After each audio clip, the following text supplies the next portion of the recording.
I am just delighted to introduce you to our open space keynote. Monique Smith, I've known her for a few years now. We serve on the amazing Center for Care Innovations board together.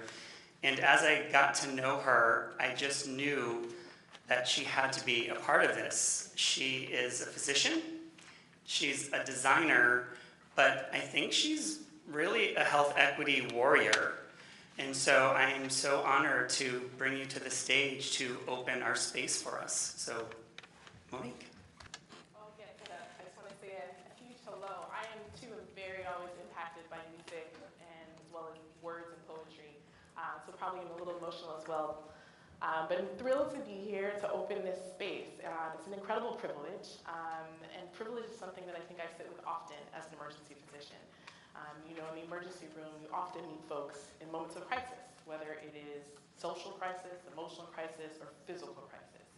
And within that, there are the incredible vulnerable moments where people share their stories. So often I think of some of the stories that I've heard, and one in particular I wanted to relate today. And it was early in my training. I was in Oakland at the time. And you're indoctrinated in training as an emergency physician of how to treat a patient that comes in as a trauma. You don't want to miss anything, right? You want to make sure you check every box, you turn every corner, you look under their arms, you completely reveal them to the world. Which, if any of you have ever been to any type of care setting, you're often completely revealed to the world of your provider, where you're donned into a gown, your belongings are gone away, and it's just you. They're vulnerable in front of another individual. And in that vulnerability, we had a patient that came in through our trauma doors, rolled back to our trauma bay, bells and sirens, and put on the gurney, and the process started. Clothes were cut off, things were moving fast and flying, and the patient's like, hey, I'm not here for this. I did not want to come here today. I asked them not to bring me here. To which the staff reacted pretty badly. Excuse me, sir, this is what we need to do. And eventually, with a little bit of friction, the patient was moved from the trauma bay, fully closed, not cut off, into a room. A room that was kind of a little hidden in our emergency department, door closed, and when I came upon him in the room, he sat on the edge of the bed where the sheet really wasn't on. It was just mostly stretcher. There are things kind of laying about the room. I'm not sure who was in the room before and what kind of been done for him. But he said to me, hey, I'm a black man in Oakland. I'm just trying to get my education. I have to try to survive to get to school, which is part of the reason how I got here today. And when I got here, I knew I didn't want to come here. Because I knew once I came through these trauma doors, that you were going to see me a certain way. Once I put on that gown, I was going to be treated in a certain way. And that certain way is the way in which our systems of care are doing their job, right? How we get to the next part of the process. And so one of the things that I wanted to reflect on today are these perspectives that inform how we design, how we actually come to this process of creating dignity. As someone said earlier, not in a moment, but as part of the journey. As someone said earlier, Dr. Spencer said, as part of the built environment, as when we center the actual life and the life cycle of individuals. So if you'll bear with me a second, these are a few reflections that I often have when I'm sitting in front of a patient, thinking of the plan that I've been indoctrinated to give them. And so if you'll bear with me and just think through a few of these before we really dig in. So I usually travel more than 15 minutes for fresh fruits and vegetables. Raise of hands, who is that true for? And I will say that at one point in life that was true for me, but things change. There's a continuum, right?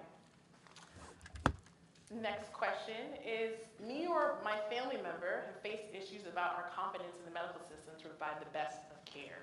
Who is that? Ooh, I don't know if you guys are true or false. This is a lot of true, so let's flip it. Let's say, who is that false for? No one. Oh, maybe. We have a few takers there. All right. And then, my or an immediate family member's health has been directly impacted by violent trauma. I'll say for me, that's something that's true, and as an emergency physician, I didn't really quite see coming. Was rather surprised by it. And then I have difficulty finding time, money, or transportation to go to the doctor. And this is something that ebbs and flows, I think, across life. I can remember times where, as someone who went to a hospital every day, that actually found that to be a difficult thing. So it's the thing that probably ebbs and flows for a lot of folks. And then my only access to broadband is on my phone. I'm smartphone dependent. I don't think I've ever actually traversed that. I think there, even when I've lived in other countries, there's been a way for me to access and be connected via the internet and other things that aren't just on my phone.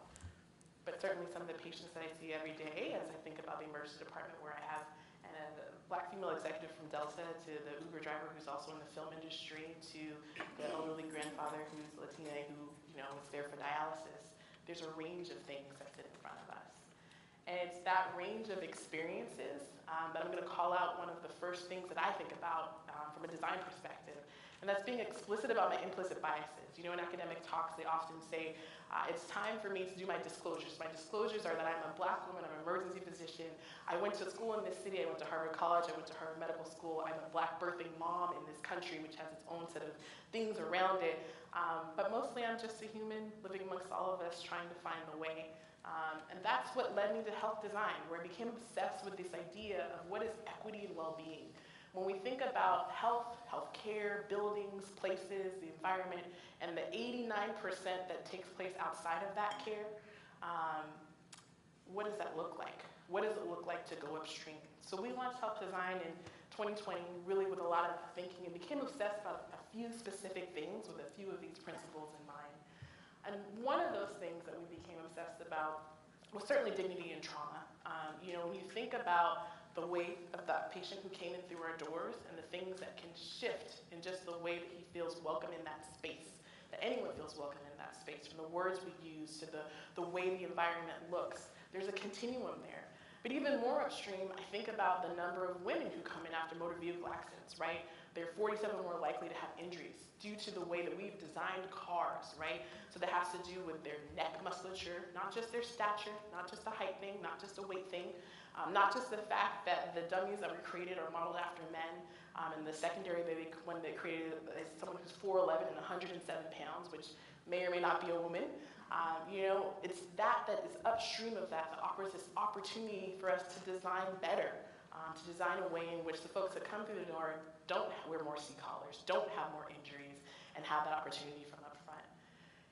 One of the ways we very early started thinking about this is when, within the context of the pandemic, we were working with some of our bioinformaticists, and one of the things that we wanted to do is to create space, right? The idea that we couldn't be up close and personal with patients, but we needed to know when they were sick.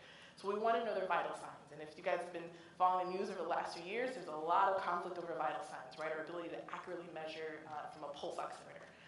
But even without that context, one of the things that we came across as we had our training data set was that we didn't have enough diversity in the faces for facial recognition technology to tell us whether or not the pulse ox was right, whether or not there was cyanosis, or even to do temperature.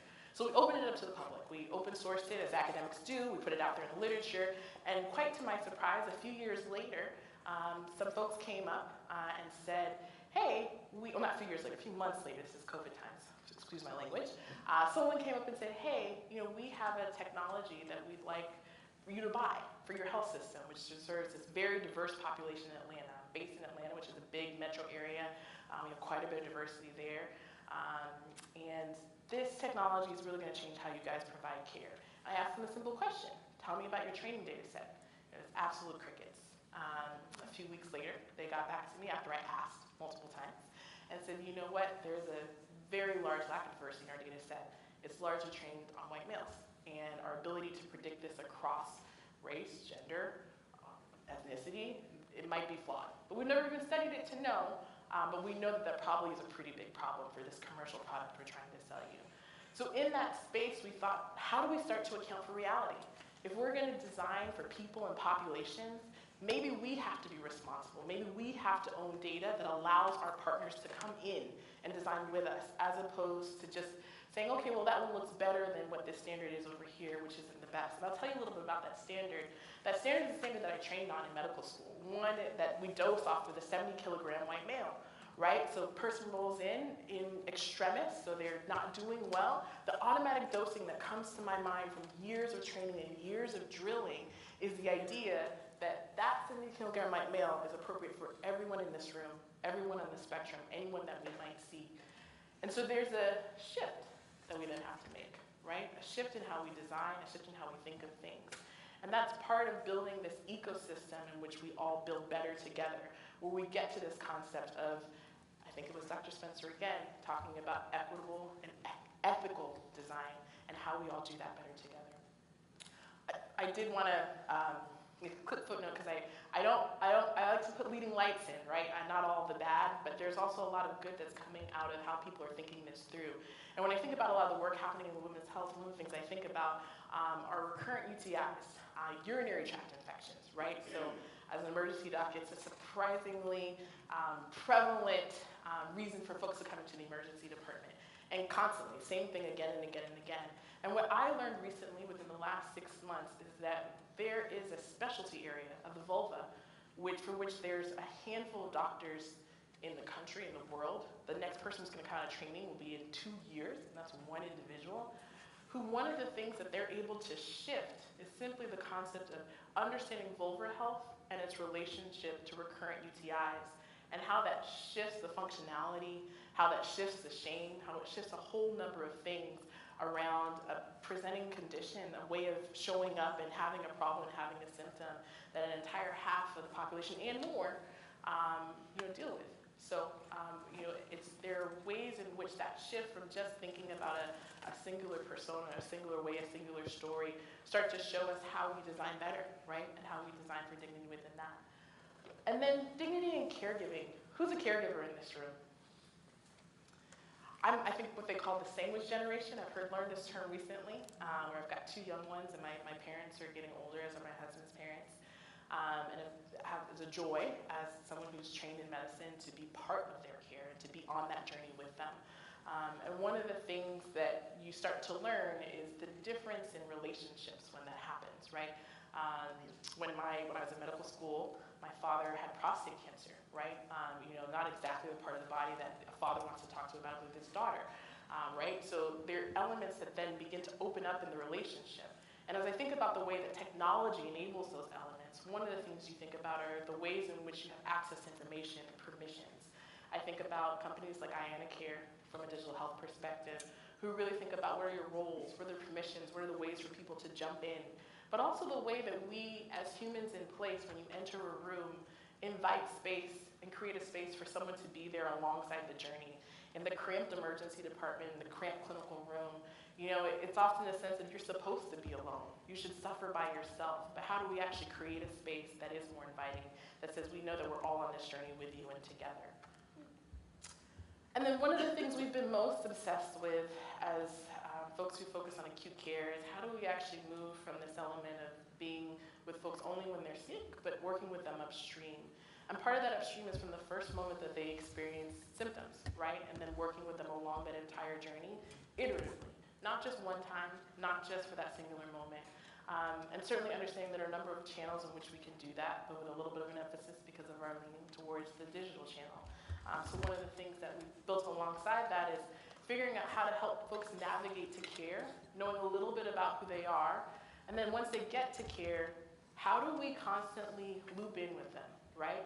You came in for your back pain. I know that most people, about 2 to 3 days in their back pain, are wondering, why hasn't it gotten better? Why couldn't I just reach out to you at that point and ask you that question rather than you sitting there with anxiety and worry? I know that you came in with your diabetes and blood pressure just for your toe pain, but I also know that you're only focused on your toe pain, but a few days from now, we're going to need to care a lot about your diabetes and your high blood pressure.